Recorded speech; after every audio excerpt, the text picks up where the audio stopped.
मन बुद्धी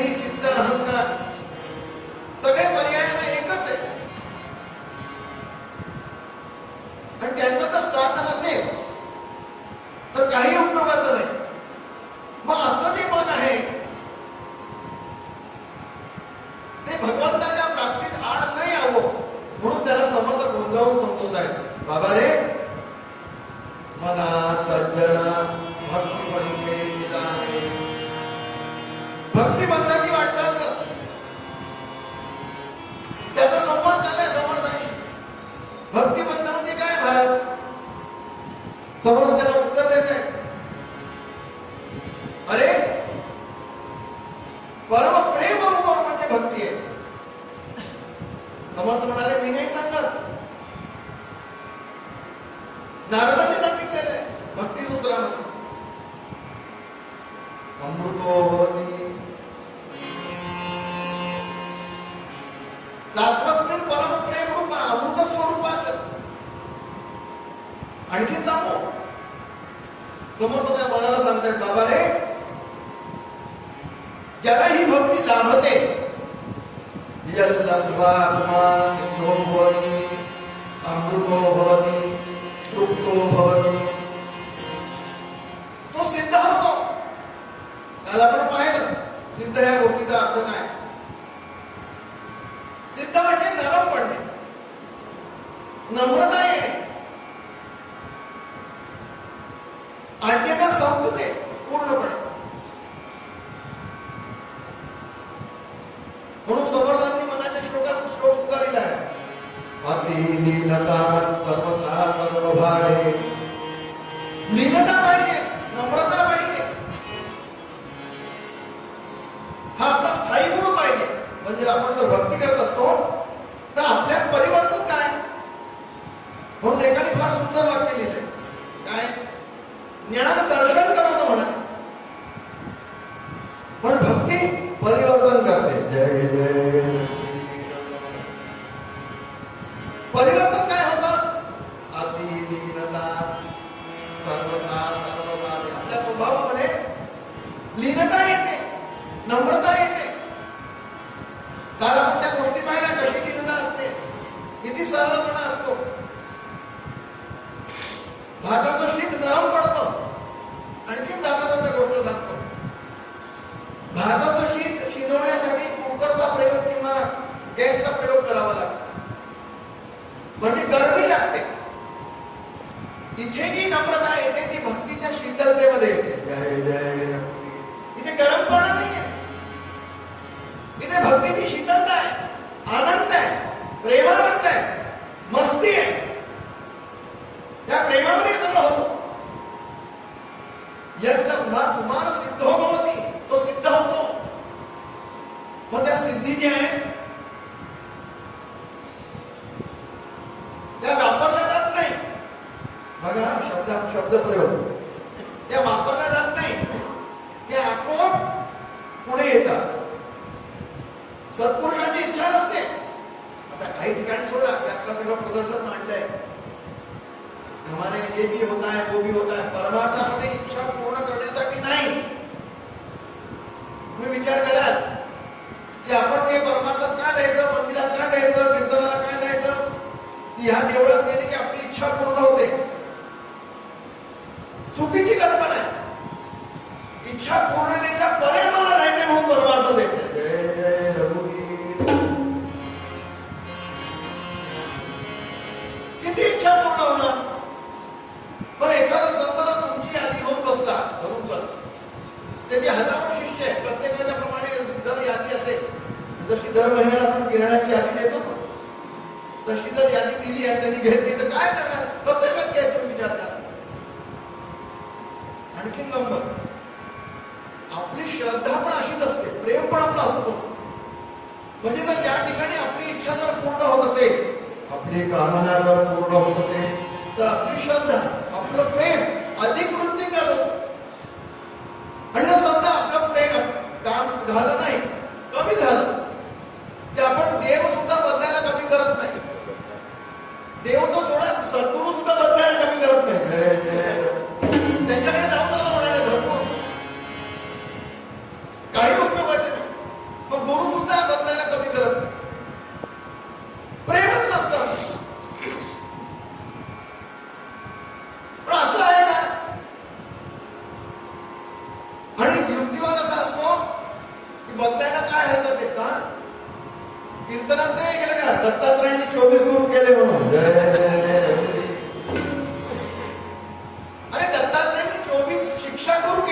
दीक्षा गुरु नाही, त्याने काही दीक्षा नाही घेतली. आणि शिक्षा तुम्ही पण घेऊ शकता, कोणाकडे घ्यावी. म्हणून आमचं प्रेम स्थायी राहत नाही.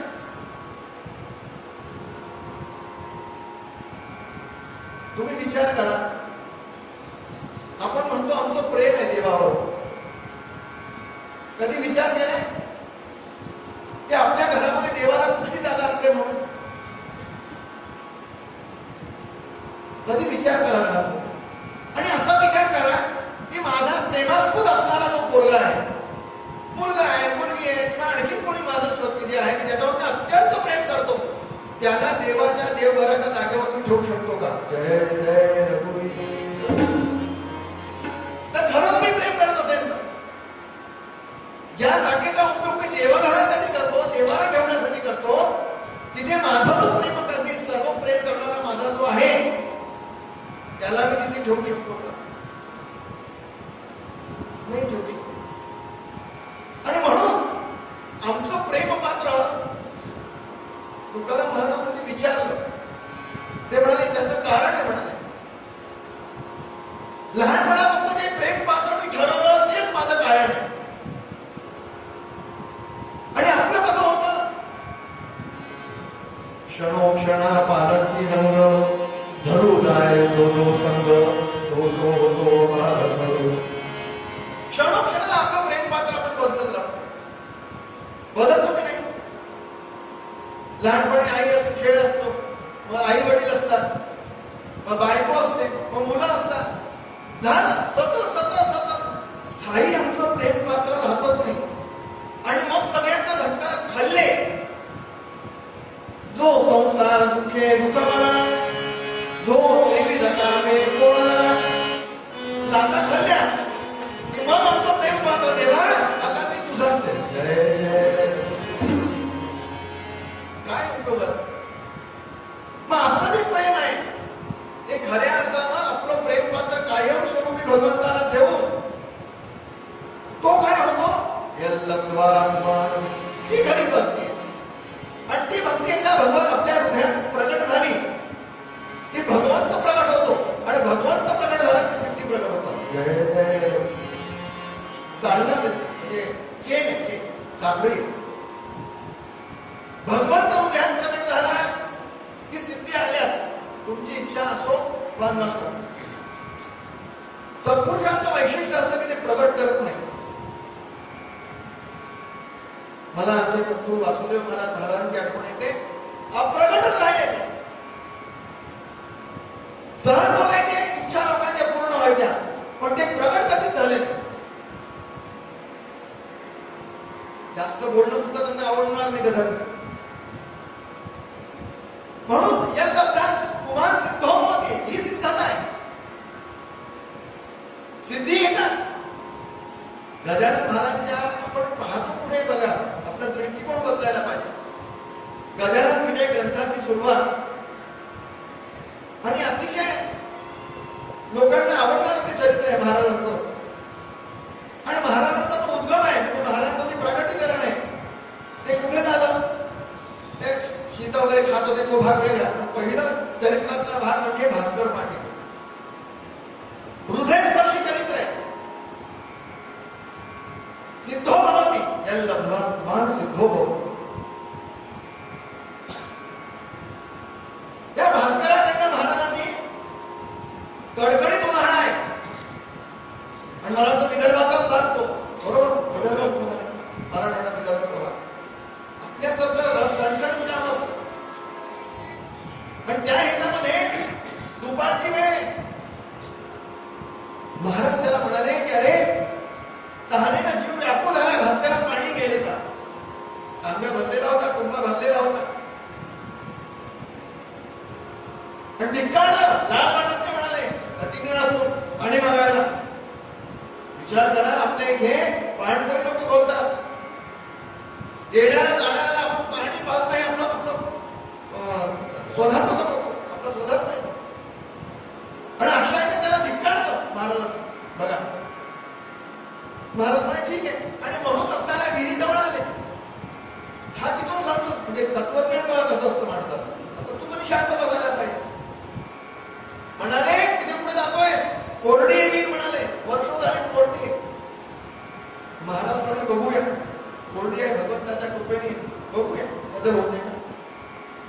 आणि महाराजांनी डोकून पाहिलं. महाराजांची नजर पडली आणि कोरडी असणारी विहीर पाण्यानं तुडुंब भरली. तुडुंब म्हणजे एवढं की वरती पाणी आलं, महाराज वर जाऊन पाणी प्यायलं. आणि हे त्यानं पाहिलं. बघा चमत्कार कशाला म्हणायचा. आपण याला चमत्कार म्हणतो, मी त्याला चमत्कार मानत नाही.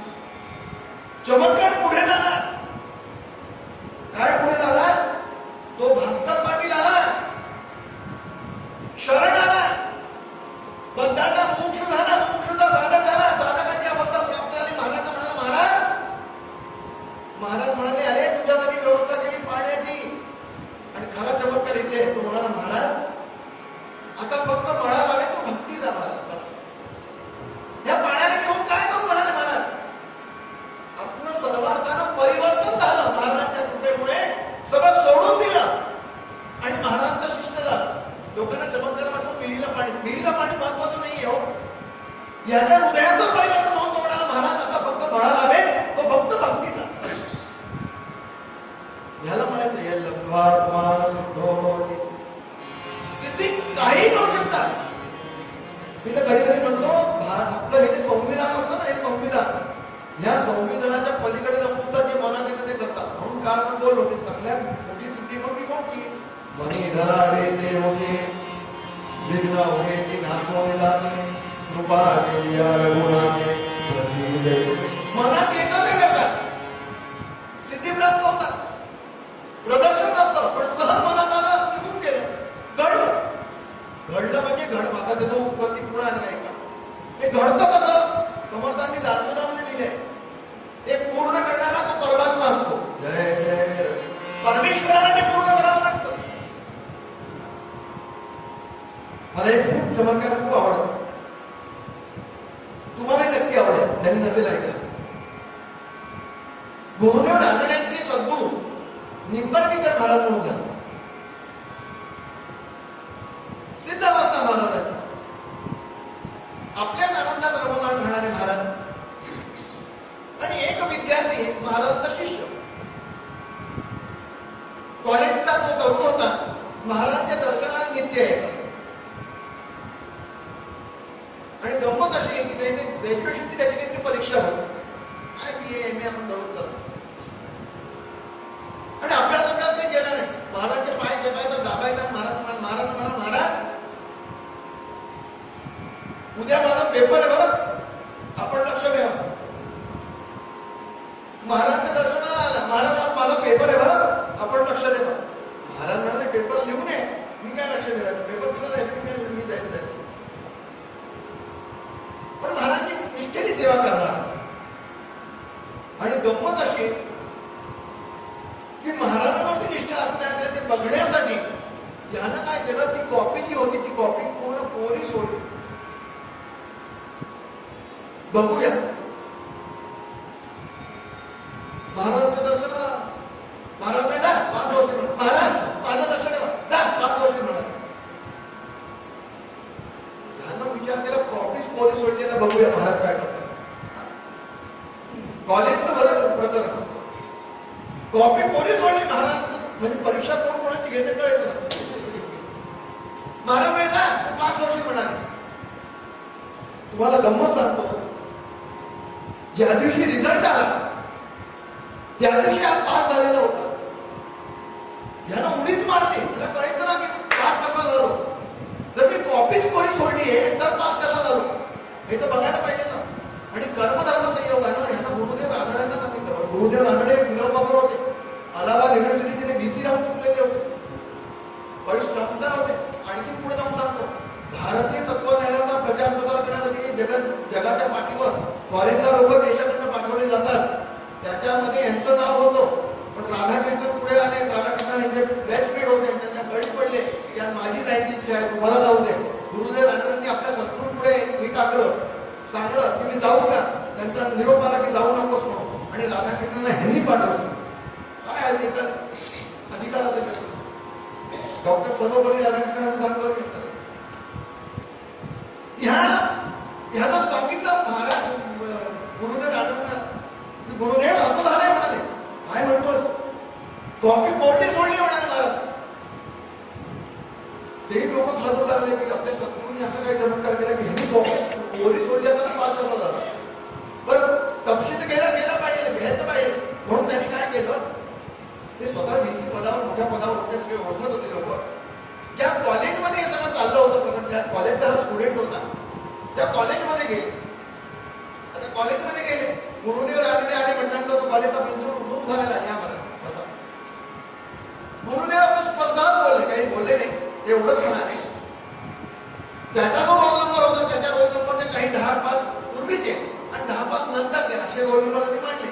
मला एक 10 घेऊन 25 पर्यंत रोल नंबरच्या कॉप्या घ्यायला मला दाखवा, तुमच्या इथे व्हॅल्युएशनची काय पद्धत आहे तुम्ही बघूया. कारण मी कॉलेजची स्टडी करतो की व्हॅल्युएशन कशा पद्धतीने आपण करतो.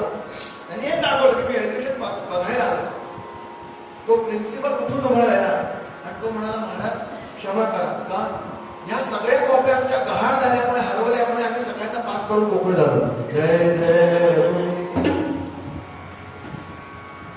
या लब्धात्मान सिद्धो भवती. सिद्धीची काय अवस्था असते त्याचं हे उदाहरण, मूर्तिमंत उदाहरण. तुम्ही ज्याची कल्पना करू शकत नाही,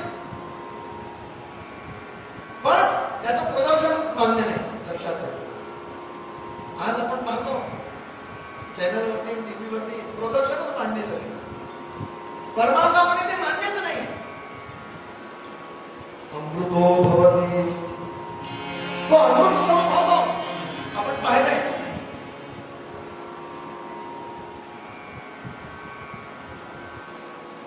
तुम्हाला सांगू का, अमृत स्वरूप होणं म्हणजे कसं होणं.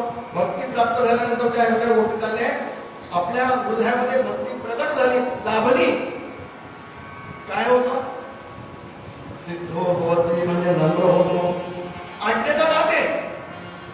म्हणून एका शायराने असं म्हटलंय, अरे जो झुकना जानते हैं उनमें कुछ जान होती है. अरे जो झुकना जानते हैं उनमें कुछ जान होती है, और अकड़ तो मुर्दे की खास पहचान होती है. ती अकड़ समजते आपली. या लब्धात्मान सिद्धो भवती, नम्र होतो, भक्ती प्राप्त झालेला आपल्याला. दुसरं अमृतो भवती, भगवंताशी एकरूप झाल्यानंतर काय व्हायला पाहिजे, भगवंताचे जे सद्गुण आहे ते आपल्याशी एकरूप व्हायला पाहिजे. म्हणजे त्या सद्गुणांचं आपल्यामध्ये कुठेतरी हे दिसलं पाहिजे, उतरलेत म्हणून. त्याला म्हणायचं अमृत स्वरूप. तुम्हाला सांगू, भक्ती ज्याला प्राप्त होते तो अगदी सहज होतो, सरळ होतो. सोपं वाटतं ना वाक्य. तुम्ही हे वाक्य लिहून ठेवा, मला खूप आवडतं, मी लिहून ठेवलेलं आहे, तुम्ही पण लिहून ठेवा. जीवन में सब कुछ बनना सरल है, लेकिन सरल बनना बहुत कठिन है. जय जय रघुवीर. सरळ बनणं फार कठीण आहे, सगळं बनणं सरळ आहे. सहजता, सरळता, अगदी सहज व्हायला पाहिजे. आपलं विशेषत्व कुठेही मांडता कामा नये किंवा प्रगट होता कामा नये. भगवंताच्या गुणांकडे निर्विशेषत्व हा भगवंताचा गुण आहे. आपण निर्विशेष झालं पाहिजे, पण आपलं विशेषत्व आपण प्रगट करतो. पैसा असेल तर विशेषत्व आहे, जो अमीर असेल तो ना त्याचं पैशाचा तो विशेषत्व प्रगट करेल. आपण अमीर कसे आहोत त्याचाच अहंकार असेल. गरीब असेल त्याला गरीबाचा अहंकार असेल. एखादं मोठं घर असेल, बंगला असेल तर त्याला त्याचा अहंकार असेल. एखादा जाऊन असेल तर त्याला त्याचा अहंकार असेल. म्हणजे आपल्याकडे आपली यालाच म्हणतात उपाधी. त्या उपाधीच्या भोवती सतत प्रगतीकरण करतात. म्हणजे जाणो वेदांताच्या भाषेमध्ये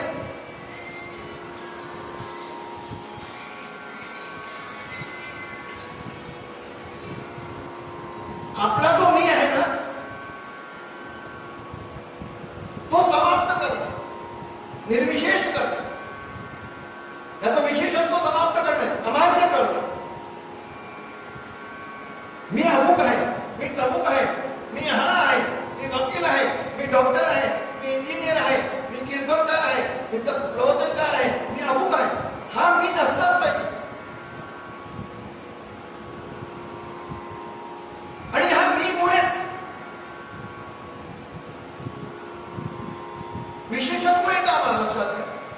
तुम्हाला आणखी सांगतो, आपल्या लक्षात येत नाही, पण त्यामुळे आपण वाहत जातो, गुरफटत जातो, वाहत जातो म्हणजे गुरफटत जातो.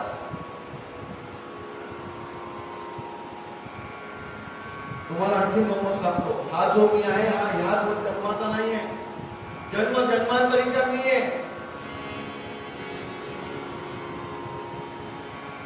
मग हा मी समाप्त करणे, सहज करणे, निर्विशेष करणे, याचंच नाव अमृत स्वरूपाचं जन्मभागमान सिद्धो होणे, अमृतो भवती, अमृताप्रमाणे अमर होणे. आपण त्याचा अर्थ बघितलेला आहे. मृत्यूचं भय नाहीच होणं. सगळं हे का लागलं जातं, भय का वाटतं? हा जो मी आहे ना, या मीच्याच काय म्हणतात त्याला, भोवताली सगळं उपटलेलं आहे. आमची नाती गुती, मी मी मी मी मी हे सगळं मीच्या भोवताली, आणि त्याच्यामुळे सगळं भय निर्माण झालं. जेवढं आमचं मलय निर्माण मोठं होत जातं, तेवढंच आमचं हे भयाचं सुद्धा मलय मोठं मोठं निर्माण होत जातं.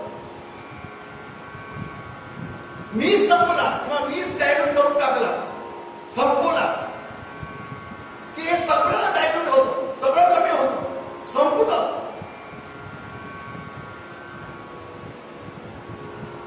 भय संपलं. कशाचं? मृत्यूचं. मी संपला की मृत्यूचं भय संपलं. आणि मृत्यूचं भय संपलं की काय झालं? जन्मभागमान सिद्धो भवति, अमृतो भवति. भक्ती ज्याला प्राप्त होते तो अमृत स्वरूप होतो, अशा अर्थात तो अमरच होतो. म्हणजे मृत्यूचं भय संपला की संपलं. शेवटून सांगितलंय तृप्तो भवति, तो तृप्त होतो.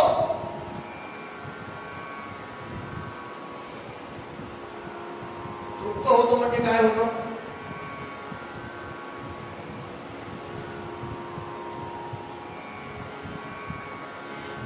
जीवनातली खळखळाट जी आहे ना, ती सगळी संपते. शांत रसामध्ये तो वागू लागतो. कुठलीही घटना जरी घडली तरी त्याच्यावर त्याचा परिणाम होत नाही. तुकाराम महाराजांची बायको कर्कशा होती, काही फरक नाही. दुकानाचा दिवाळा निघालं, काहीही फरक नाही. तृप्त आहे महाराज. समुद्र जसा ओथंबून तृप्त असतो, भरलेला असतो, अथांग पद्धतीने भरलेला असतो, शांत रसामध्ये असतो, त्याप्रमाणे ती अवस्था आहे. कशाला मिळते? नारद सांगताय जन्मभागमान सिद्धो भवति. ज्याला भक्ती प्राप्त होते त्यालाही तृप्ती मिळते. तुम्हाला मिळते का? प्रश्न देतो.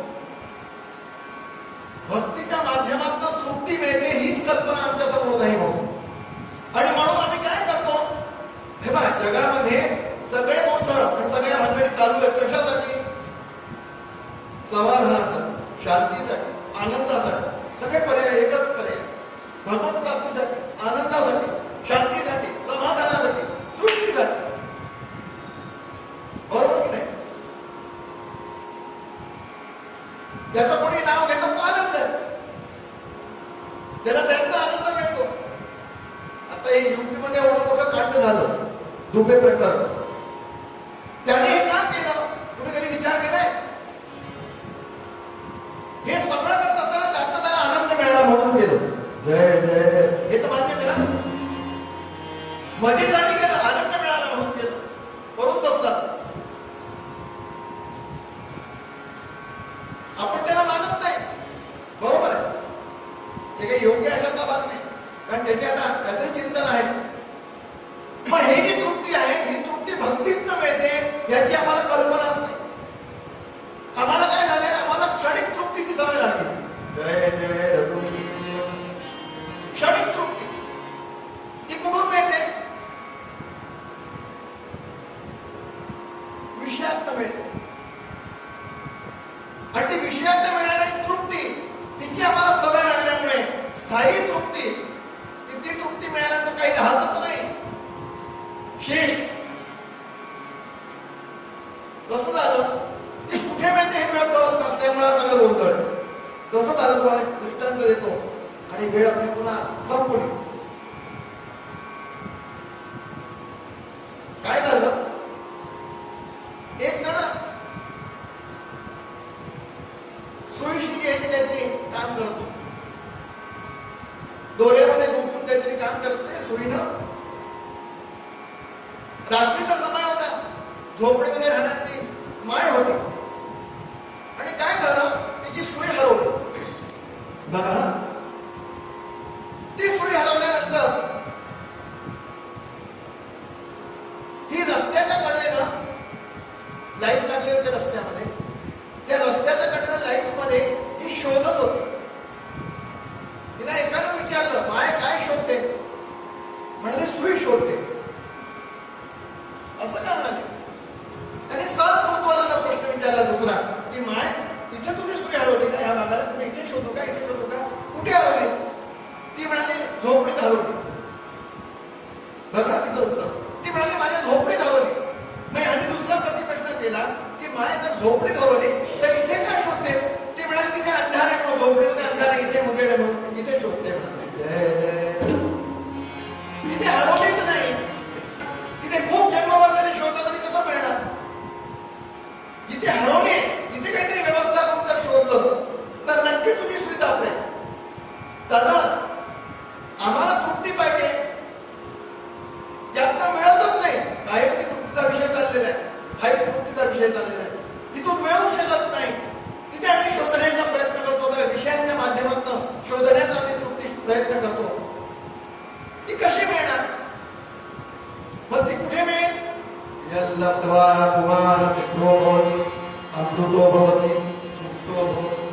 तिथे तृप्ती मिळणार, भक्ती प्राप्त झाल्यानंतर तृप्ती मिळणार. आणि हे मी नाही सांगत आहे, कोण सांगताय? भक्तीचे आचार्य नारदांनी सूत्राच्या माध्यमातून सांगितलंय. आणि म्हणून समर्थ मनाला उपदेश करताना सांगते झाली, बाबा रे, भक्तीची फलश्रुती अशी आहे, लक्ष ठेव. म्हणून बा म्हणा एक काम करताय, मना सज्जना